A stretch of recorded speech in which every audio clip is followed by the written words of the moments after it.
Hello everybody, welcome back for another Rambling Reaction Review. Today we'll be looking at RWBY Volume 3, Chapter 6, Fall. Now this is the episode where things start getting serious, so please put your chairs in the upright position and fasten your seatbelt because things are about to get turbulent. Let's begin. We start off right where we left off as Pyrrha comes into Ozpin's office, and right away I have to say, it's very obvious that Pyrrha is not actually Emerald in disguise or a Neo in illusion. That was just misconception. Unless they have her mannerisms down pat and that smile that we saw last time. Whatever, it was an innocent smile. Ozpin congratulates Pyrrha on a job well done in the festival, and also that she's been chosen by her team for the singles round. I actually kind of think it's a bit sad that we didn't get to see Juniper's doubles round. Seeing that Ozpin's congratulating her, obviously she was one of the doubles, but you gotta kind of think who her partner was. I'm thinking most likely it was Nora, just for her pure brute strength. Pyrrha tries to attribute her success to the team helping her out, but Crow kind of scoffs at that. Personally, I think it's the other way around. He might not be too far off saying that Pyrrha carries her team a bit. Well, I gotta say, Nora does a lot of carrying too. Heck, Nora basically won them the 4-on-4 team match. But she wouldn't have been able to get that lightning boost if Pyrrha had not done that shield block from Sniper. It doesn't take Pyrrha long to realize she hasn't been called to the headmaster's office just for praise. If you don't mind me asking, why have you called me here? He responds with another question. What is your favorite fairy tale? Now, what is listed are none that we know of in this world, but they are native to Remnant itself. All except one. A Tale of Two Brothers might be a quick nod to a Let's Play that Gavin and Michael did of Brothers, A Tale of Two Sons. The conversation turns to talk of another fairy tale. The Story of the Seasons, which brings us back to that nice world of Remnant style of animation to present the fairy tale story to us.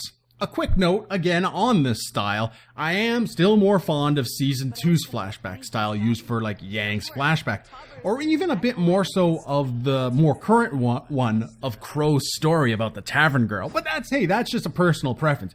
If you want to hear more of my reasonings about that sort of styling of that, check out my World of Remnant review a few weeks back.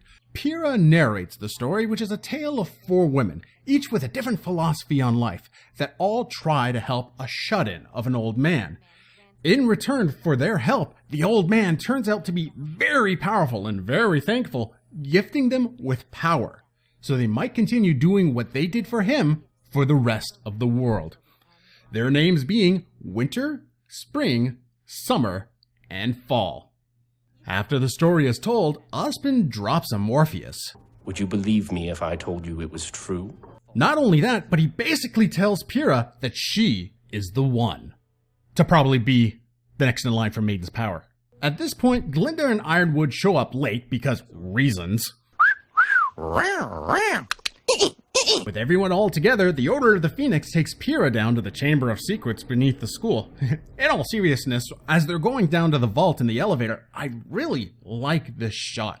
Pyrrha Nikos, who is usually looking so self-confident, is now showing a bit of a meek posture, surrounded by those who has opened her eyes to a new world that she never knew about. Even her voice sounds shaky, almost cracking. Where are we going? When they arrive in the vault, Glinda fills us in a bit more on how the Maiden's powers work. We also learn that they are not immortal, but their power is. When one Maiden dies, their power transfers to another young woman. But it's not as simple as the basic cycle of the Avatar. No, the power is a little more intimate. Intimate? Basically, the power will go to whomever the person that has the power currently is thinking of the most when they die. That means if they think of a loved one, it will go to the loved one. But if they are consumed with hate or fear from their attacker, it could go to the assailant. Also, if it's not a young woman in their final thoughts, it could also go to someone random. When they arrive at their destination, we meet the Autumn Maiden, Amber. She was attacked and part of her power stolen. something that according to Crow has never happened before. Usually, I guess if their power leaves them, it's an all or nothing thing. Right now, she's being kept alive by Atlas technology. Now, I'm not sure if that's a general scar on her face or burn marks. I'm gonna go with burn marks because of our local villain, Cinder Fall. Now, if we think of it, what's to say that that's Cinder Fall's real last name? Cinder might actually be so obsessed with becoming the Fall Maiden that she might have actually changed her last name to represent that she wants the Fall Maiden's power. Now, the Fall Maiden's name is Amber. Amber is an interesting name in two ways. One, it's still based on the color scheme, and secondly, scientifically speaking, amber is a byproduct of trees that secrete resin, mostly during autumn. Then the resin hardens, and after the tree dies, it becomes fossilized, eventually becoming amber. Outside of the science part, I'm not having a real good run with these theories. Originally, I thought it was going to be like, Ruby's sister or something like that for the Fall Maiden, so I'm not going to theorize anymore on them. But I'm going to throw this big old potato of a theory out there. If the old man that gave the maidens their power was so powerful, he must be some sort of demigod. It might still be alive, walking the planet today. I bet, being so old and knowledgeable, he must be, pretty familiar with something that's been around for a very long time, like dust. So, that leads me to believe that he is the old man shopkeeper, right? That old guy has to have some sort of edge to be his age, still running a dust shop while being held up, stopped by a rampant robot, and even with the Sneed Dust Company putting everyone else out of business. How does he stay in business? Now, their plan is to make sure the rest of the Fall Maiden's power doesn't fall into the wrong hands. So they want to use advanced Atlas technology to transfer Fall's aura into Pyrrha. That's not really a good idea in my books. Two minds, one body? Whoa, that could go so wrong. Like a power struggle for control of the host body, like Rogue from X-Men. When I defeat you here, your mind and body will be mine. Actually, there might even be some foreshadowing from a book that Blake read earlier in the show. What's it about? Huh? Your book.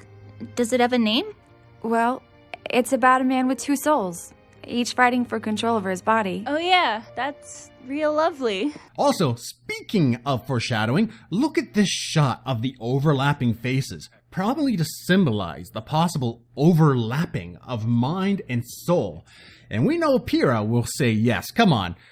Look at all the red maple leaf shots that they've had of her before. Come on. The only time they are red is when it's fall or on my flag.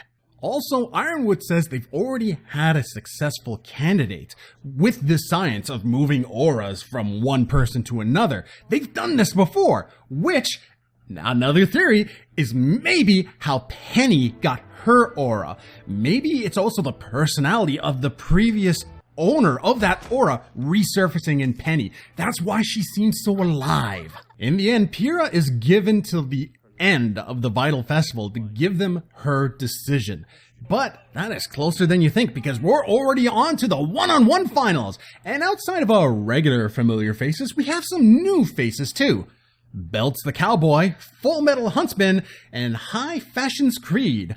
I really don't think we're going to see these new guys fight, to tell you the truth, because if you look closely at them, they kind of just look like the 2D cardboard cutouts that we saw for Yang and Ruby's dad earlier on. Right there and then, the contestants are chosen at random, so they don't have time to prepare. And the first fight ends up being Yang Xiaolong versus Mercury Black. Random selection, my ass. Look at Cinder. I really love the cutaway shots. Again, just going back to what I said earlier videos, look at it shooting all around the world, showing everyone in this, society watching the festival. Hell, look at these ones. They're my favorite. They're like me and my friends at work. Screw doing our jobs. The hockey game's on. Whoa, last episode was jazz and J-pop, and this episode has just gone full metal. Jeff Williams is really running the musical gamut this season, and it is amazing. With the rock playing in the background, the arena transforms into basically a high-end UFC octagon. All they need is the cage to go up to. This time the banter is kept to a minimum as the fighters go right to it, fist versus feet. This is one hell of a good fight right off the start. It's very clear to see now that Mercury is using wind dust for sure. Aside from there being like little white puffs all over the place, there's very clearly a tiny twister at one point that he uses. And not to mention when he has a very close ring out, the wind dust saves him from being disqualified by launching him back into the fight. Two very interesting techniques are used during this fight. The first one, Mercury sends multiple wind shots into the air. Without the breakdance fighting flair, maybe he needs to be a bit more serious this fight. But this time they come all back down. He doesn't have to kick them himself like before. It's basically like he pulled a Dragon Ball Z Piccolo Hellzone Grenade. Oh man, it's even got a cool name. Every single one of them hit Yang, but we all know Yang's gonna be okay. It just simply powers her up, and away she goes on her own borrowed attack. This one, though, is not fictional. No, good madam and sirs. Yang goes into the very real-life Dempsey roll. A quick rundown of the Dempsey roll was that it was invented by Jack Dempsey, and the secret is to weave back and forth and use that momentum to strengthen their punches. As we can see, Yang, as she weaves right, then left while blocking, then uses that momentum from the left weave to swing back up with that left-handed punch. This boxing move has also been made popular again recently in the anime, I'm gonna butcher this, I'm sorry, Hajime no Ippo. Damn, she hit him so hard we actually see Mercury's aura dissipates. Wow, Yang won. Is that bad? I expected her to lose. There's not going to be a next time, Blondie. Looks like Mercury seems to be a sore loser, and holy crap, Yang, RWBY didn't really mean break someone's leg. All the Grimm outside of the city seems to feel that negative emotion from the poor sportsmanship caused by Mercury. Yang Xiaolong, stand down! Oh, wait, what? Why are they surrounding her? Whoa, oh my god, the replay actually shows that it was Yang that attacked Mercury without cause. Ah, everything's coming together. It's Neo all over again. They made an illusion to make it look like that she attacked him without cause. Brilliant. It also reminds me of an episode of Batman Beyond when Terry was framed for killing Mad Stan, where in reality all he did was punch him. But an illusion made by Spellbinder made it seem like he killed him. Brilliant, bloody brilliant! Now how will Yang get out of this mess? Well, hopefully her team will believe her since they've already fought against an illusionist. Then you have Coco. She was in the stand sitting right behind Cinder, and she has dealt with shapeshifter, maybe illusionist as well. So at least there's a few people that might believe Yang's story. Now, if Yang gets put into jail for what she's done, because I'm guessing they're going to arrest her, I wonder where they will hold her. It seems like Atlas troops were the one that were arresting her, so maybe she'll end up in a cell next to Roman Torchwick. Maybe we'll get to see him next episode. Oh, wonderful. In the end, I see a breakout happening. Again, that might all just be part of Cinder's plan. Possibly Team RWBY with the help of Team Coffee or Team Sun trying to break Yang out, and then maybe Torchwick escapes in the confusion. Heck, we might even get Crow helping out just to spite Ironwood. Even maybe our first scene this volume with Raven. Oh, I can't wait. So many possibilities.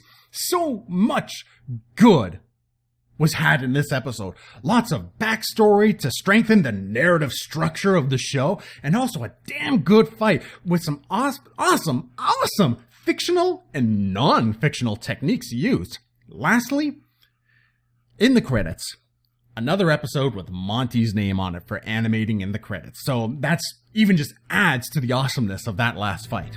Well, that's all for me, everyone. If you like this video, please like and subscribe. Also, share with your friends. As always, this is just my opinion. I'm not an expert.